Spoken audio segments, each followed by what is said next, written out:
In the previous video, I was petting a shop dog, but rewind 2 videos, 3 if you're on Patreon, and I just finished removing both subframes from my GSX, taking half of one of them apart, and I explained the direction of the GSX project going forwards.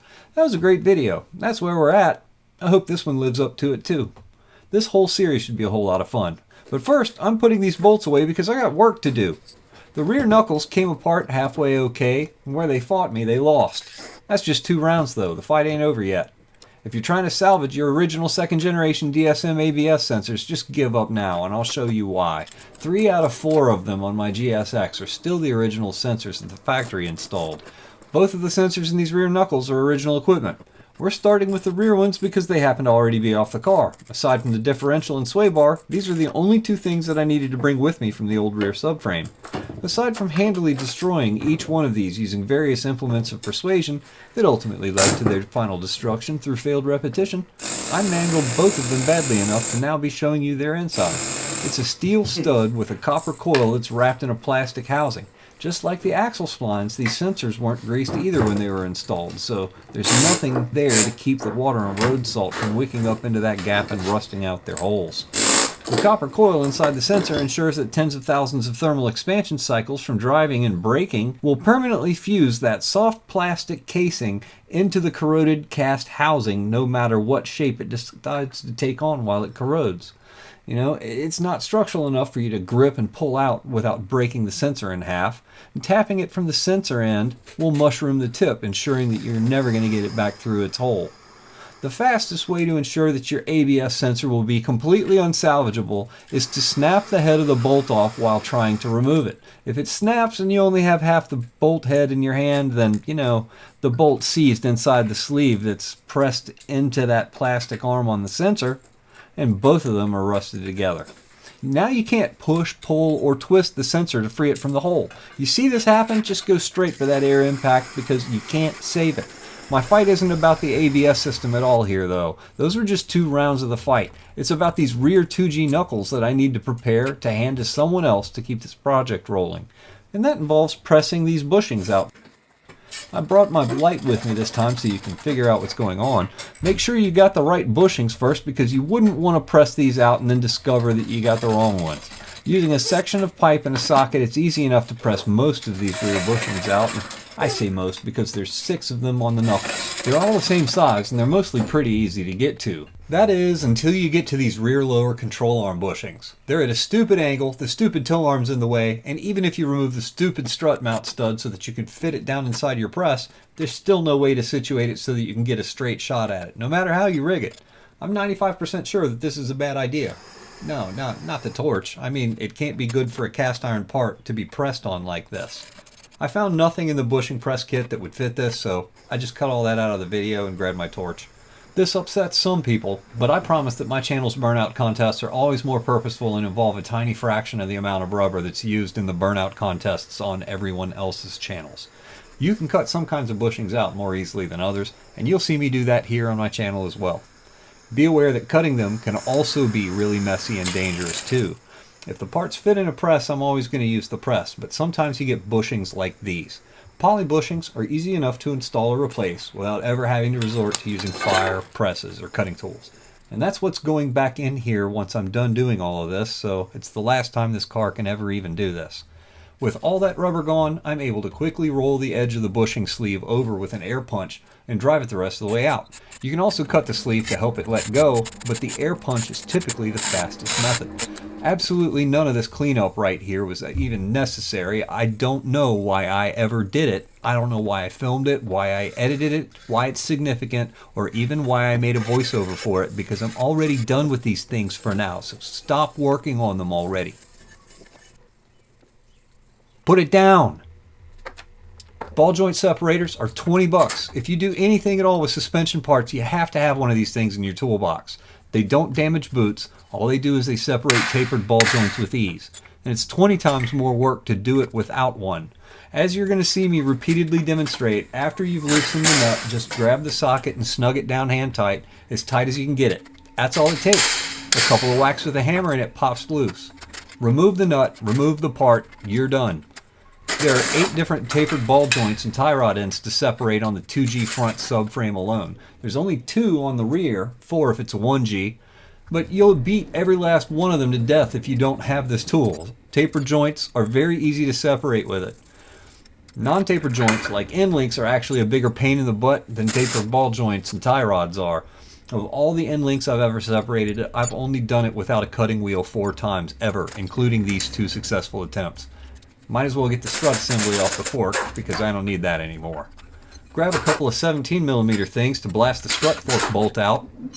Both the lower control arm and the compression arm ball joints use a 22mm, or you can use the 7/8, either one fits. There's only 1 cotter pin on each side for the tie rods, and once you pull the pin, you can spin that 17mm castle nut off. Now, back to that ball joint separator thing that I said was so easy to use. You don't even need to finish putting it on or tightening it down. The joint just separates itself in fear when it sees it coming. That's pretty cool. Now for the lower compression arms. The same thing goes on here as the lower control arm. These have never been taken loose before, and both of my compression arms are OE. They still had the factory stank put on them, and that made them kind of hard to separate. And of course, the tie rod ends. It helps to put the ball joint separator on correctly before you tighten it all the way down, or you'll be doing it twice. With light hammer persuasion, the compression arm lets go, and the knuckle is free. Now I can do all of this to the other side. I like being able to show you the contrast between the 2G all-wheel drive double wishbone suspension versus the 1G McPherson strut suspension on my Galant VR4. They use nearly identical drivetrains, so not a whole lot's different between one and the other, and everyone gets to see these differences in the suspension parts and how they work. Most of the tools and techniques are the same for either of these types of suspensions. Unless you've got bags, leaf springs, cantilevers, a multi-link setup, your import's most likely going to have either a McPherson strut or a double wishbone suspension. Each have their nuances. McPherson's more prone to bump steer because it only offers 3 points of contact with the body. So the wheel center always travels with the suspension on a curved radius rather than on a linear plane. It provides better efficiency because it's a lot lighter and it's a whole lot less complicated than most alternatives. But the dual wishbone suspension does offer that flat plane of wheel movement and better overall performance. It just comes with the added weight and responsibility of now having to maintain 2 compression arms, 2 extra toe arms, 4 upper control arms, 6 extra ball joints, and 12 more bushings.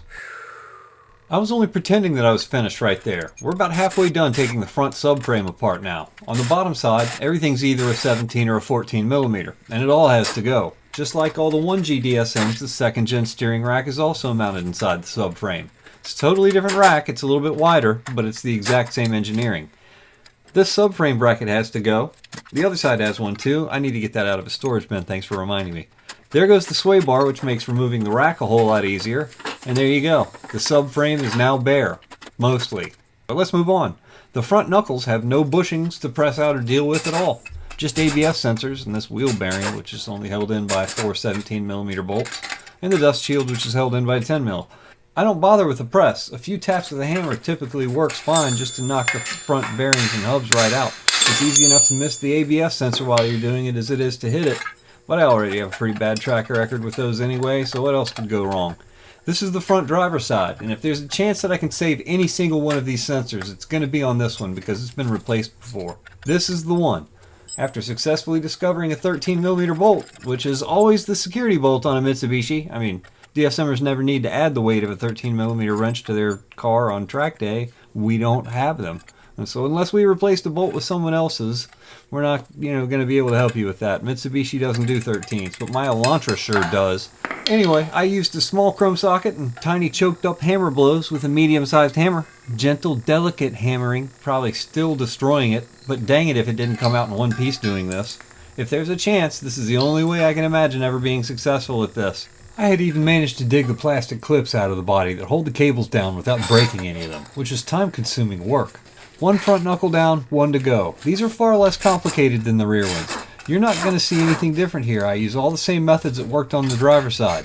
The only variation on the passenger side is I still have the original ABS sensor installed. The bolt snapped on it long ago, and I left it in place when I replaced the wheel bearing because I knew it would shatter like the driver's side did. so I just worked around it. It was stuck 20 years ago, and it's the most stuck of all of them, trust me. Gentle hammering didn't work. I totally destroyed it with the first few taps. The most critical part you should grease on this thing is the sleeved hole in the plastic sensor housing where it all bolts down. Grease the big hole too, but preventing that bolt from rusting to the sleeve is by far the most critical advantage to ever removing these sensors, because once it rusts, it's an anchor. Look at that. If you've got the original sensors and ever saw rain, good luck, buddy. Well, 1 for 4, and it's only because it was replaced 20 years ago. I've got to take this dust shield off to extract the remaining sleeve and bolt. The dust shield's held on by a single 10 mil. I'll take my time with the rusty bolts like these because, you know, I don't want to break it off. I don't mind bolt extractions until the bolts get this small, but using the techniques that you saw in the previous videos with rust penetrant and turning the bolt similarly to how you operate a tap, I'm lapping the crusty bolt and hole together repeatedly just to break the friction free wherever I've made progress. This is all in an effort to avoid snapping the bolt off inside the hole or having to do any kind of extraction with it at all. This is a great example of how stuck the ABS sensor bolt in that sleeve get though. Look at this. I'm violently removing it with an air punch. Rather than the rust breaking loose, instead the steel sleeve is splitting and breaking off.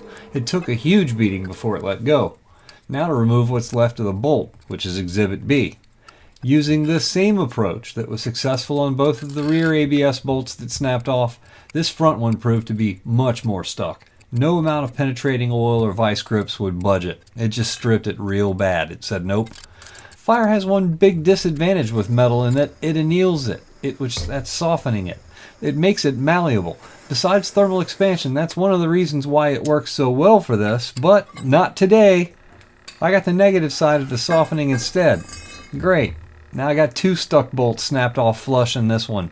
This car only spent 3 years in Pennsylvania, and these are blind holes. Why? What this illustrates is that there's 2 different ways that this one bolt can cost you a whole ABS sensor. I still have to extract 2 broken bolts in that knuckle, but sometimes you have to step away and add some variety. We'll come back to it. Here's all the front subframe parts that we've removed, and the plan for this one is very different from the Galant, but in many ways it's the same. It's different in that more than half of it will be aftermarket when it's finished, whereas the Galant will not. But it's the same in that the person that I need to hand these parts off to is the same powder coater who's helping me with the Galant. Most of the things that I'm not replacing are getting powder coated. There's a few good parts, and of course there's a whole lot of it that just needs to be thrown away, but I need to put the powder coating pile together first. The last part of the subframe that I need is this rear sway bar. I don't know if I'm going to use it, but it's getting freshened up and coated just in case. If I don't use it, there's going to be a sweet powder coated rear 2G all-wheel drive sway bar for sale at the next shootout. Surprise! I've now successfully removed 5 end links without a cutoff wheel. My example says, budget your suspension modifications accordingly. I'm done with this rear subframe until I decide to hold it up underneath another thing. I'm replacing all 4 of the hub bearings, and you know there's an axle stuck in the 4th one in the junk pile. Don't need this engine mount, nor the OE front struts. Don't need the front upper arms. Don't need the lower control arms. I'm going to wind up stepping all over these bolts and launching one into oblivion if I don't go ahead and sort all of these. I'll do my bagging and tagging. There's a few other parts that I need to separate, like that one last brake dust shield and the plastic shroud and screws on the front subframe.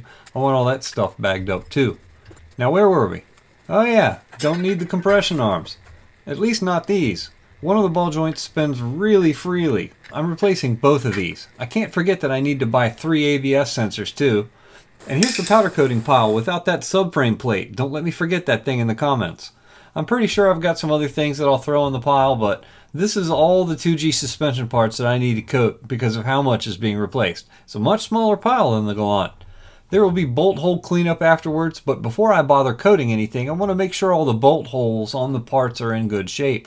To restore bolt holes on your DSM, you need an M6 by 1mm, an M8 by 125, and an M10 by 125 to cover 90% of the threaded holes on the whole car.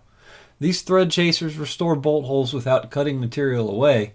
They're capable of rolling damaged threads back into shape to ensure that the bolt still fits correctly, rather than cutting the damaged parts of it out. This video is going to leave you with glaring examples of why you need to use these as part of your restoration process. Yes, you can make your own out of a spare bolt, but it will not function exactly the same way as these hardened thread chasers do, no matter how you grind them. It's a fantastic fix, but the real thing always does a better job. These are tapered at the end, and they're fluted on the 90s. Despite all their complications, they have no sharp cutting edges anywhere on them. The homemade bolt ones do. These only roll in clean threads. Use cutting oil or rust penetrant when you do this. You have to clean it off and go back over your steps a few times, and you'll be able to feel the improvement on each subsequent pass. You can use a socket to assist your handicap, and you know you did it right once a clean chase can be hand threaded or fingertip threaded both ways through the hole without the socket. I did not do this with the Galant parts at all before coating, but I am doing it to the GSX. I want to show you the contrast between doing this before and afterwards versus just doing it afterwards. You know me, failure's not an option, so you'll see whatever it takes to do it right either way. I just want you to see the effort buttons I have to press for either approach. We'll all learn something from it. Most of the subframe stuff is all 10s. All the cable bracket holes are M8, and I cleaned up every threaded hole on all of this stuff. You don't ever need the M6 chase until you get down to the brake dust shield. Fortunately, Mitsubishi didn't use many of those bolts at all on these parts because they rust like crazy.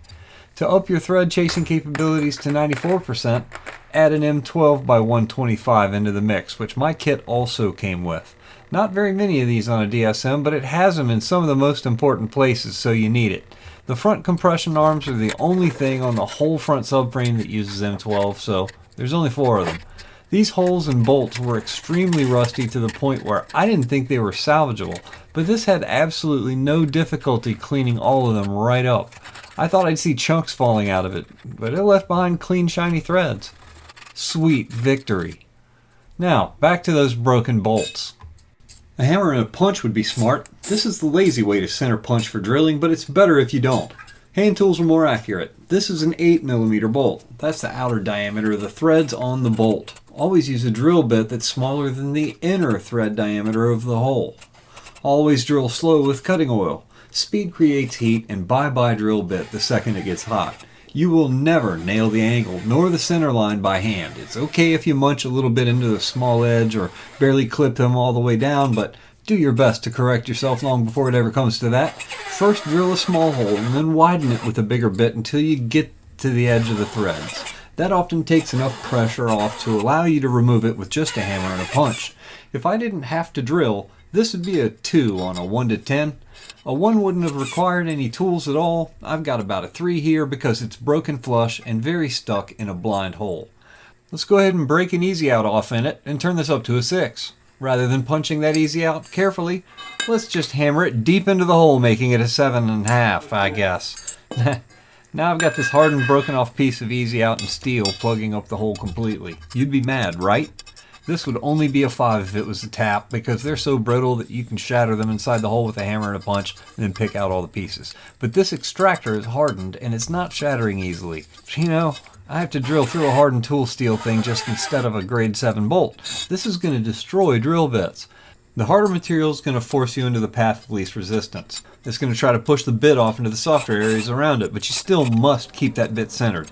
You're going to need to start small again and drill even slower. I used punches in an attempt to maintain my center, and sometimes I was able to break another piece of the easy out off for more progress.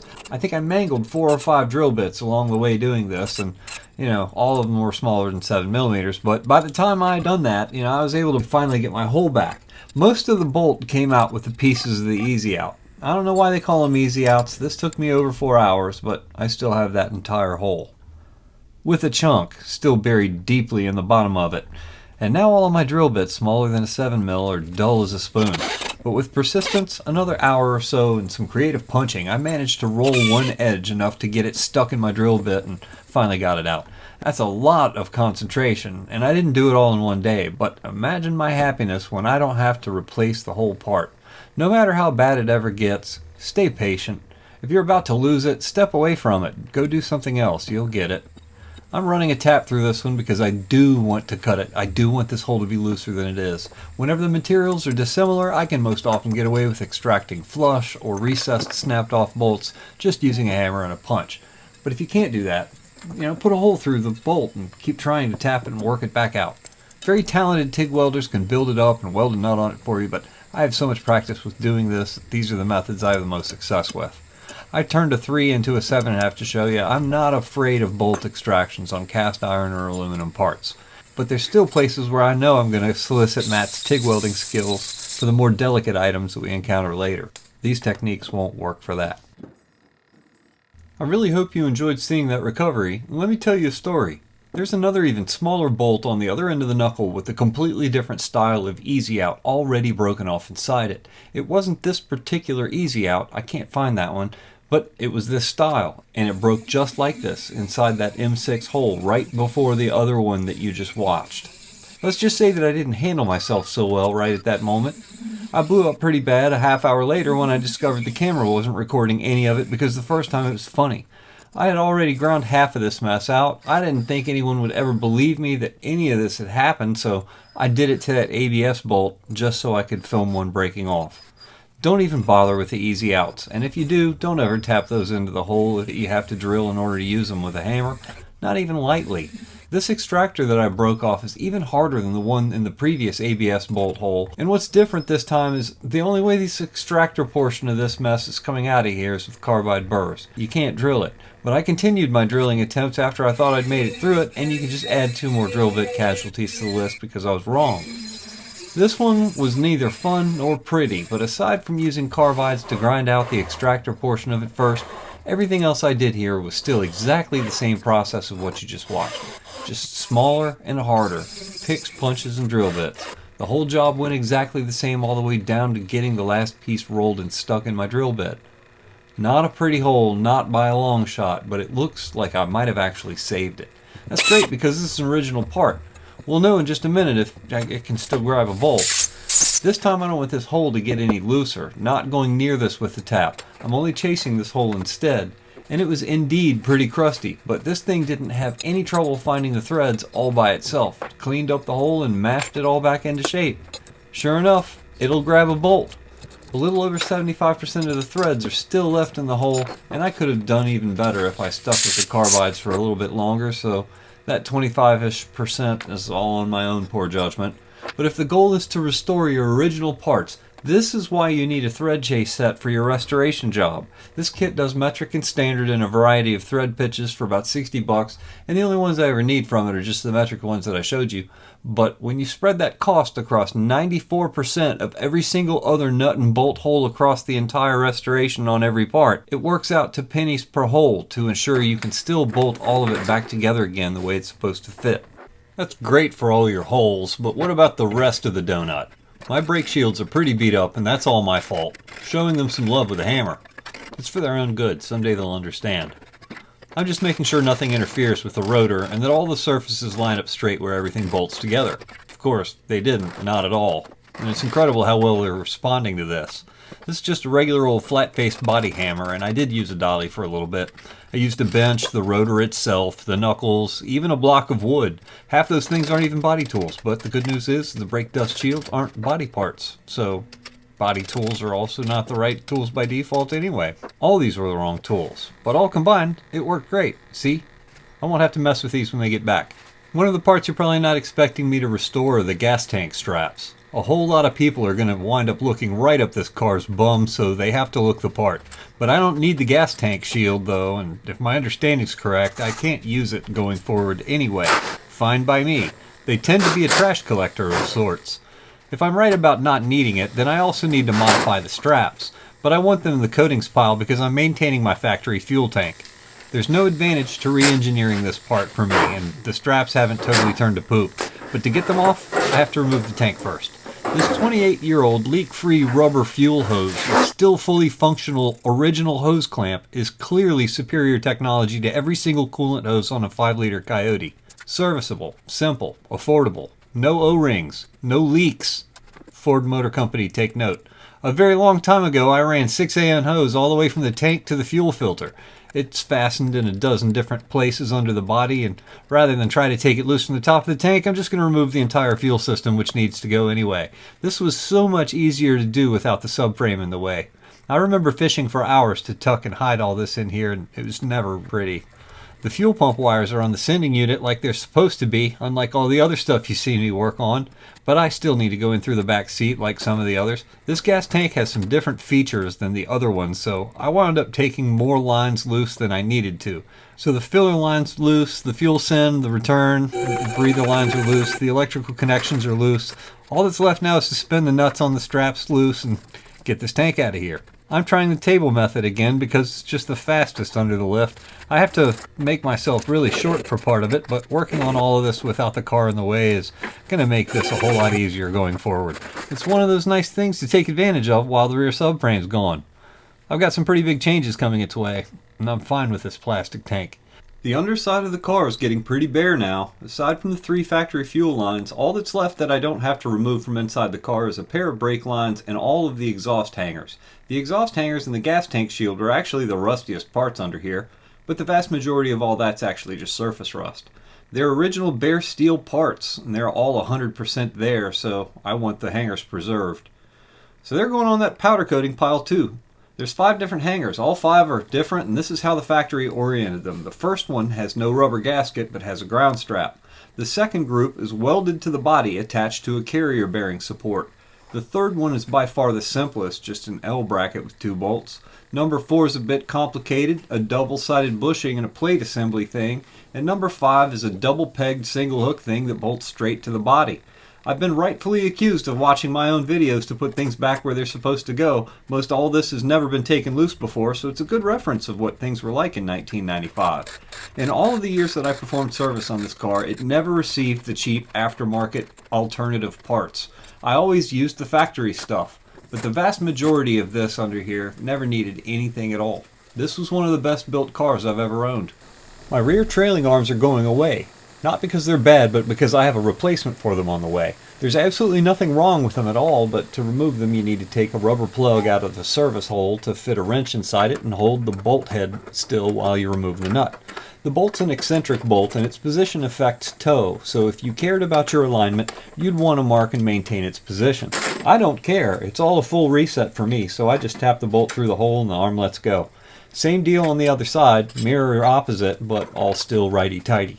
Take the eccentric bolt out, which both of mine were in golden condition because they've never been touched, and it reveals exactly what I suspected. The rust back here is only cosmetic and non-structural. It looks as though my gas struts have quit from sitting. There's a little access panel over each wheel that lets you access the strut. Take the bolts loose and remove it from the underside. I want to remove the struts before we inspect everything. I'll be replacing them, but they hide potential areas of concern that I want to get a better look at. And since we're on the topic of struts, add a pair of gas struts for the hatchback lid to that replacement parts list too. I'm not driving around with a 2x4 in my trunk. Now let's look at the body. I'm loving this. Nothing a wire brush can't fix here. The trailing arm box is rust free on the inside, just like I thought. None of that jack damage penetrated through to the frame, but this is the good side. The driver's side's a very slightly worse rendition of the passenger side, only with a little bit worse rust from the jack rash. The trailing arm box is still completely rust-free. I'm at a stage where fixing the rust is an extremely minor job. The rot hasn't crept into anything structural, and it'll be easy to cut out, straighten, replace, and seal it all back up again like it never happened. I'm ecstatic. But I'm getting off course, and I need to get back to putting things on the powder coating pile. I'm not giving my powder coater a sway bar with end links still attached. I said these were successful separations earlier and counted these, but it was only one side of a double-sided link. Let's see how the other half of these things go. One didn't put up too much of a fight, but the other one decided to be a hole. So knock that successful end link separation number down to 5 again without the grinder. My big, ugly, hideous cruise control box goes away, hopefully to never return. This is a gigantic multi-part contraption that occupies a lot of space where mods could fit. It's ugly. My air-to-oil cooler installation's in the way of the bolts that you're supposed to use to remove the bumper. It's potentially the reason why I've always removed my bumper the wrong way, and probably even why I've made videos about it so that the internet could correct me. I just found a different way is all. It's actually not ideal, and reassembly required leaving some parts out, but I regret none of it because where I welded the tabs and mounted this oil cooler into place has always been perfect. But now that the oil cooler's gone, there are 2 of the 4 bolts right there that hold the bumper assembly to the chassis. Once you've removed all the electrical connections, or the bulbs, and all the other bolts and clips that secure the bumper cover, the whole thing is supposed to slide off as an assembly, like how the Galant bumper came out. But I didn't do it like that. I peeled this banana in layers once before, and I left 4 plastic fasteners and 2 brackets out because it made it doing this way nearly impossible for me. Either method still involves taking all the bolts out that secures the bumper cover to the body first, but the order that the factory did it in is the only way to maintain those brackets. I changed a lot of other things in the front end, lost my fog lights, added an intercooler.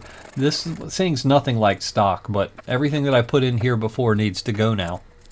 The bumper needs to go, which is raw fiberglass, and it sucks to handle that thing at all. The headlights gotta go, the intercooler, heck, let's keep going. Let's get rid of the whole power steering system. This is a big, complicated eyesore in nearly every DSM engine bay, and one that typically leaks pretty much everywhere all the time, and makes body prep work an awfully hard task to accomplish. So the reservoir, the pump, and all the lines go away. I don't really need AC components in here where we're going either. The AC system's fully functional. I replaced the compressor during the previous build, but being a windows down kind of guy in car, I never bothered to get it vacuumed and recharged again. The system's already empty, and the compressor's long gone, so there's no hazards taking any of this other stuff apart. I just have to be careful with all of it because it's all going to get put back to use someday. The old, tired aeromotive regulator is getting retired. This one faded like the Galant struts, but clear coat won't make it work with my next fuel system. The vacuum manifold was fun while it lasted, and it solved a specific problem for me once, but it's not how I'll be doing things going forward. I drilled through the rain gutter to install this thing, so I need to take that trim piece loose first. There's 7 plastic clips and 2 wiper blades that you have to remove first, but that's going to allow you to carefully pop the gutter shield off and do it without breaking it. I was lucky to be able to replace my cracked, dry-rotted gutter trim back when my car was last painted. This is a complicated piece with its own inner trim clips and seals that run the length of the window. I'm not sure of what anyone would have to do today to have to replace one of these things, so be careful. But now that that's out of the way, I can access the lock nuts on the back of both cap screws that are holding the vacuum manifold to the firewall. Getting rid of other dangly bits, these heater hoses need to go. Be careful with these things. Use hooks to break the seal on your heater core and twist the hoses free to unstick it first before you try to do any pulling or tugging on these. The heater core is a delicate and a royal pain in the ass part to have to replace on these cars if you break it. I know this well from first-hand experience. At this point, all of the parts that I'm sending off in this round of powder coating have been set free. Only a couple of things that I need to do first before they take a ride. The bushings for the front subframe are all still in place. I don't have the air chisel attachment that will drive 4 of the 6 bushings out for me, and I destroyed all my small drill bits for the 5th and 6th ones.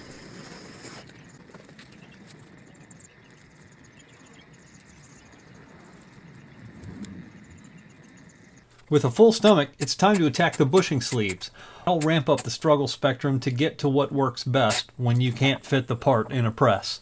None of my sockets are going to fit this one just right, but one did get it to budge a little bit. No more after that. So what you'd need to do in this case is either get an edge rolled that you can apply more force to, or cut and score the sleeve deeply enough that you can split it, therefore releasing its grip. I started with a file here to demonstrate the effort involved with using hand tools. It very well could work to accomplish this, but the more memory cards that I stack up doing this, the worse my edits are going to be. So I'm going to resort to air tools. A double cut burr cuts much faster, and to do this without destroying the part, you just need to cut most of the way through it, not all the way. When you've got enough of it to create a fissure by hitting it and splitting that sleeve, it pops right out. I like showing the manual methods, but prefer the power-assisted ones. We'll get straight to the point on this one. You'll actually be able to see the crack in the sleeve appearing as I strike it.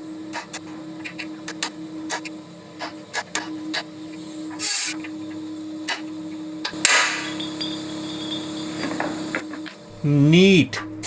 I'm going to be dropping these off during a lunch break from the day job, so I can't get greasy doing it. And I know Justin will appreciate this too. I'm giving everything a quick scrub, buff, and rinse, just to make both of our lives a little bit easier for that handoff. Purple power, a brush, and a power washer. I dried it with compressed air to prevent it from rusting now that there's no grease and filth layer protecting it anymore. I know Justin's going to give it a whole lot more than that, And I'm grateful for every single second of work that Detective Coating is saving me on all of these parts, in both of these restoration projects. All these tools I don't have to buy and all the lessons I don't have to learn the hard way, yeah, not on projects this important to me. So my effort in this video has really just been in removing all of my remaining aftermarket modifications and ensuring that I can provide all the things to my powder coater that can be reassembled once they're coated. I want this to be the most awesomest and detailed restoration that it can be, and it's why I'm doing business with all the companies and vendors that you've seen here. I've been working very hard behind the scenes to find all the parts that you've been watching me destroy, and not all of that's been easy. Here's only 2 out of the 3 ABS sensors that I destroyed, for instance. Super happy that I'm able to at least get those. Turns out the Sebring cross-references the same part. I sure hope I can find a new rear left one as any possible old inventory becomes available. I've been unlucky so far. This is a box that I'm extremely excited about that contains 4 brand new OEM wheel hub bearing assemblies, a pair of fronts and a pair of rears for my 95 Eclipse. Showing up here in 2023 makes me one happy dude. This was not cheap at all, but it's a critical part of this car's 0-mile reset restoration. Thank you, STM Tuned. I said that I was going to replace the compression arms earlier in the voiceover, and all of my intentions were there, but my order went sideways. I placed it right as the factory stock of these ran out for one side of the car, and I need a matched pair in order to do this. Today that's not possible with factory parts. It wasn't the vendor's fault that this happened, and I also ran into issues on dealership websites that listed inventory levels being available for some of the older, hard to find and rare items as if they were still somehow there on their shelves, but they weren't. Many of the parts that I've needed to do these restorations with have only been available in the used or aftermarket inventory. Most of it I've been stockpiling for years, but I'm lucky that these TRQ compression arms are still around. It's not really a dire emergency for me to replace the original ones. There's still time left on my old rough-looking factory set, but every single other thing under here is brand new. And I was committed enough to trying to keep that 0-mile promise to at least give these a try.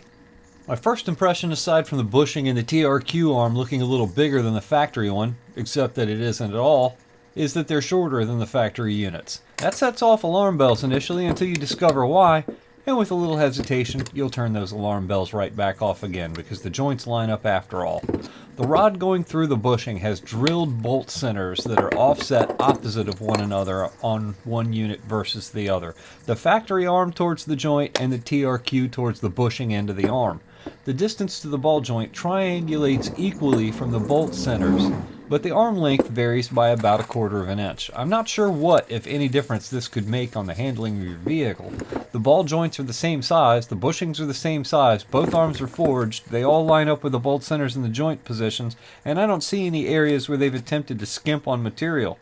It's about as beefy as the factory unit in comparison, and it's even painted black unlike other options that I looked at. So they did all the same things. It's a totally viable option, and I'm glad to have these.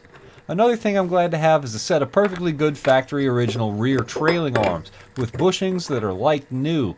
They're well sandblasted from years of sticky tires and smattered with dirt and subsurface rust at the welds. You'd probably think these should have gone to the powder coaters since they're in such great shape, but nope. I've got the answer to this one right here. Gotta look out for Old Glory though. I love seeing that sticker enough to open this like a patriot. Didn't all go as planned, but I improvised. Why powder coat parts that you're gonna replace? Now I don't have to replace these bushings. My trailing arms will match the rest of my rear subframe and suspension assembly. These are single adjustable arms, but there's additional adjustment on the eccentric bolts. After I get them both dialed into range and locked down, I won't need to adjust it. The single adjustable arms are lighter even than the stock ones. That's why these didn't go to powder coat and why I handled them differently than everything else.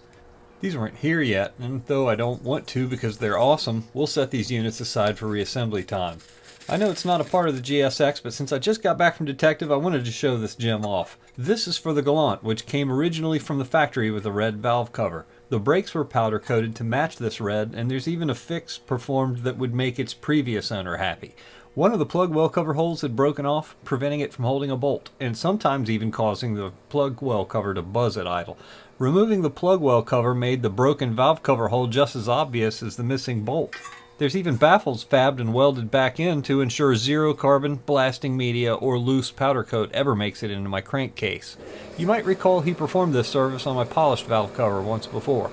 Justin's crew erased that defect for me on a rare, completely unobtainable valve cover. This one's marked differently than all the US market cars. Factory reset plus powder coat instead of paint.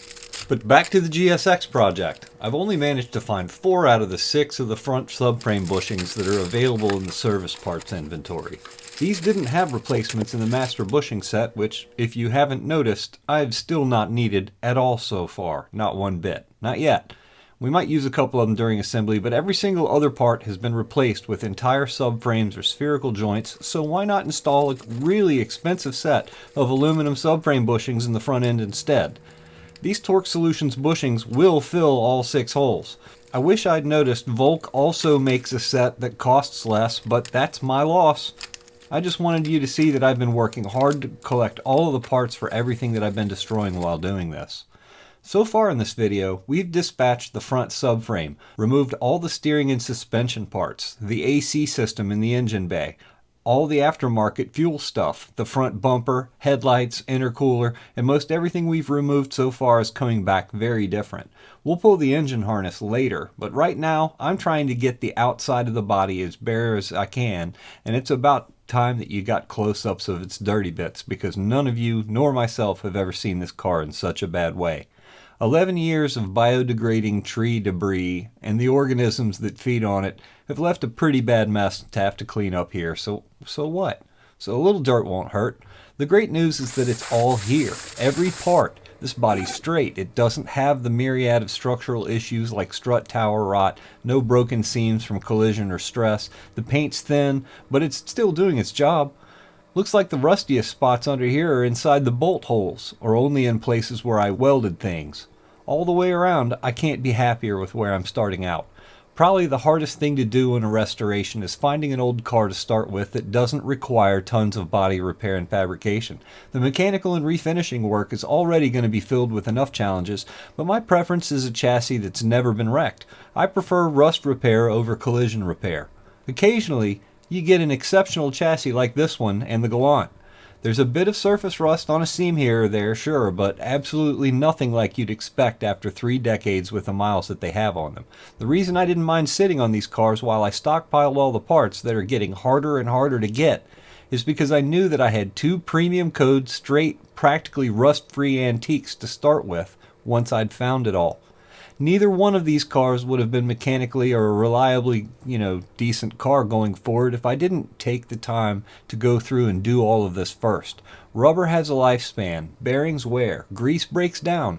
Both of these cars were reliable daily driven examples until suddenly they weren't. They both needed this, and absolutely none of the parts collection and custom modifications have been cheap along the way. But brothers, we've got this. I've managed so far to stay ahead of the supply chain issues, obtaining these most critical components first, so that we can finish these jobs off right. The worst damage on this one all comes from my own previous work that I finally get to clean up. Everything else is already here, and of course there's going to be some extensive cleanup to save some of it, but the places where that has to happen aren't even visible really. You know that I'm going to leave these areas better than what the factory even put here. The back of my car has the rustiest parts and fasteners overall. It's why I saved it for last. On all the places where I'm able, I used a tiny wire brush with a Dremel to get the backs of the bolts that secure the bumper and the other parts of the car. Just do a little bit more to help that penetrating oil do its thing a little bit better. I couldn't do this to the Galant, so I took it off in one piece instead. Like I probably should be doing here too. It's the preferred method actually. But I'm going to skin this one and suffer the hard way instead. It's holding everything still for me so that I can hit it, and I like that. Next, to get all these bolts loose that I just cleaned up, I have to take the brake light assemblies out that cover them up. And it's easiest when all the plastic trim pieces aren't there. But you actually don't have to fully remove them. I'll be removing all of them eventually anyway, but I don't need to do all of this today. I just want to get a better look at this. The brake light is sealed up to the body with a gasket, and there's 7 studs with nuts that squish it down to that gasket. I took the connector and all the bulbs out, but 2 of the bulbs are actually wired to the brake light housing. Whatever, I was still prepared. I don't have all the tools with me to remove the disc changer, and I don't really have to do that to get the brake light out, so I'm going to quit removing the interior trim and just do that instead. Sorry if you wanted to see that disc changer go. And it's out. Now just pull the reverse lights out of the bumper and disconnect those. We're ready to remove the rear bumper skin, mostly. These bolts, and there's not the number of them there's supposed to be because I broke a bunch of them back when I last painted it, have to go. There's 2 more plastic clips at the bottom of the bumper that have to go too, but I've completely forgotten about those for now, and we'll get back to those the hard way. Both of the rear splash guards took a whole lot longer to remove than I'd really like to admit, mostly because 2/3 of the fasteners on them are plastic, and on each side only one of them took 4 times longer than all of the old rusty bolts and clips on that side combined. These things both need to go so that I can get to the bolts that secure the corners of the bumper. I removed the license plate to disconnect the license plate light bulb power and ground connector. I wound up having to shear a bolt head off to save my bumper cover too. The bolt hole was spinning freely inside the body, and that'll have to get fixed anyway, but I won't have to fix my poly bumper now. Executive decision. I totally didn't need to remove the license plate bracket before taking the bumper off the car, and now this is the part where I remember the 2 plastic clips on the bottom of the bumper. If you remove the 4 bumper bolts and took the whole assembly off first, neither of these 2 plastic clips are a difficult thing to remove. I'm just a masochist. And with those 2 clips gone, I can now remove the rear bumper skin, and voila! Still got a fiberglass bumper and 2 really rusty bumper mounts. But it's all straight. Nothing's dirty, nothing's crunched, no rust. Everything here is right where the factory put it, of course, except for everything that I just removed again. One typical area that rusts out badly on most of these cars and the rust belt and above are these rear corners. And I don't have any of that going on. The air vent's all there, it's in good shape. Now let's take that bumper off. You've seen enough of the bolts. 3 out of 4 came out without breaking, and don't grab the fiberglass bumper.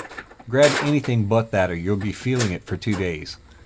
I'm beginning to wonder if it's even fair to call this car a restoration, when there's nothing back here to fix except for a handful of snap bolts and a couple of rusty bumper mounts. There's nothing left under here for me to take apart right now. So I think this is going to be a good time to break. Thank you all for watching, and especially Patreon for helping my dreams come true in 2023. I've got more awesome progress coming soon on both of these cars, so stay tuned.